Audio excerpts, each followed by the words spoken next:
محمد علیہ وسلم صلو علیہ السلام علیکہ یا رسول اللہ صلی اللہ علیہ وسلم. حضرات محترم، جس حضور کی محفل ہم اور آپ سجاتے ہیں، جس مصطفیٰ کی محفل ہم اور آپ سجاتے ہیں، اس مصطفیٰ کی محفل سجانے سے ملتا کیا ہے؟ حضور کی محفل، حضور کا ذکر، حضور کی نعت، حضور کی تعریف، حضور کی نظام، حضور کی تعریف، حضور کا بیان، حضور کی تعریف، حضور کی نعت کرنے سے ملتا کیا ہے؟ حضور کے نام پر سجاوٹ کرنے سے ملتا کیا ہے؟ حضور کے نام سے جھنڈے لگانے سے ملتا کیا ہے؟ حضور کے نام سے ہم اپنی گلی کو سجاتے ہیں، اس سے کیا ملتا ہے؟ آؤ میں بتاتا ہوں. ایک صحابی تھے جن کا نام ہے حضرت ابن نعمان. عشاء کی نماز پڑھتے تھے، عشاء کی نماز پڑھنے کے بعد اپنے بستر پر پہنچتے تھے. بستر پر پہنچنے کے بعد آقا پر درود پاک پڑھتے رہتے تھے، مصطفیٰ پر درود پاک پڑھتے رہتے تھے. درود پاک پڑھتے پڑھتے سو جاتے تھے. سو جانے کے بعد آپ کی آنکھ کھلتی تھی. کیا دیکھتے تھے؟ وہ چہرہ دیکھتے تھے جس کے صدقے میں اللہ نے جنت کو بنایا. وہ چہرہ دیکھتے تھے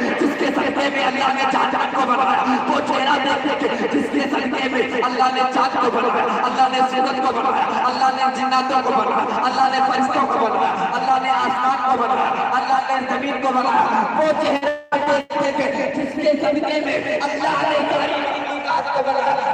آپ پیچھے آپ کے بعد مصطفیٰ کو سلام عرض کرتے تھے. سلام عرض کرنے کے بعد میرے آقا فرماتے تھے، میرے مصطفیٰ فرماتے تھے، میرے رسول فرماتے تھے، اے ابن نعمان تم مجھ پر درود پاک پڑھتے تھے، پڑھتے تھے میرے مجھ پر درود پاک پڑھتے تھے، اسی لیے پڑھتے تھے. بارہ ربیع کا مہینہ آتا ہے، اس مہینے میں لوگ اپنے گھروں کو سجاتے تھے، اپنی گلیوں کو سجاتے تھے، اپنے گھروں میں جھنڈے لگاتے تھے. کس لیے لگاتے تھے؟ اپنی مسجدوں کو سجاتے تھے. کس لیے سجاتے تھے؟ اپنی بستی میں ملانے پاک کرتے تھے، ملانے پاک بناتے تھے. کس لیے بناتے تھے؟ میرے نام پر ملانے پاک کس لیے بناتے تھے؟ ابن نعمان عرض کرتے تھے الصلاۃ والسلام علیک یا رسول اللہ، الصلاۃ والسلام علیک یا حبیب اللہ. آپ کو راضی کرنے کے لیے آپ کی ملانے پاک سجاتے تھے. آپ کو راضی کرنے کے لیے، آپ کو خوش کرنے کے لیے، آپ کو راضی کرنے کے لیے سجاوٹ کرتے تھے، جھنڈے لگاتے تھے، درود پاک پڑھتے تھے. آپ کو راضی کرنے کے لیے ملانے پاک سجاتے تھے. میرے مصطفیٰ فرماتے ہیں. کون فرماتا ہے؟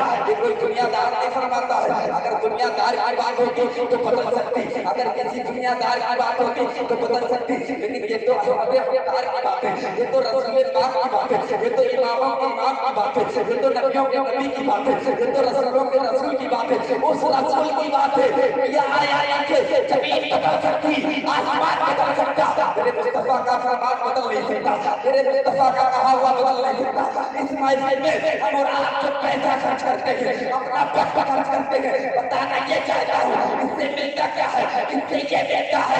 ابن نعمان کہتے ہیں میرے نام ابن نعمان سے میرے آقا فرماتے ہیں میرے نام پر لوگ لاکھ اس لیے بناتے تھے. ابن نعمان کہتے تھے یا رسول اللہ آپ کو راضی کرنے کے لیے آپ کی ملانے پاک نعرہ تکبیر، نعرہ رسالت، عظمت مصطفیٰ، جشن آمد مصطفیٰ.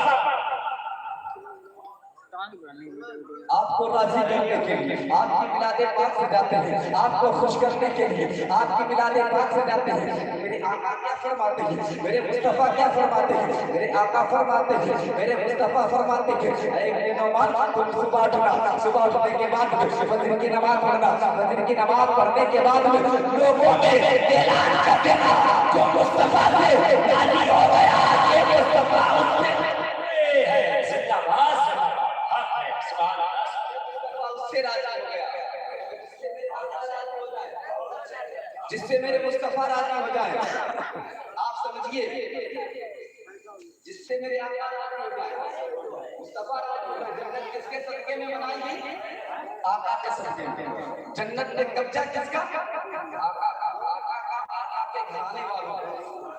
لیکن آقا کے گھرانے والے آقا جس کو چاہیں گے اسے جنت ملے گی. اندازہ لگا جب آقا کے صدقے میں جنت بنائی گئی، آقا کے لیے جنت بنائی گئی، تو اندازہ لگاؤ اگر وہ مصطفیٰ ہم سے راضی ہو گئے تبھی تو ہمیں جنت ملے گی.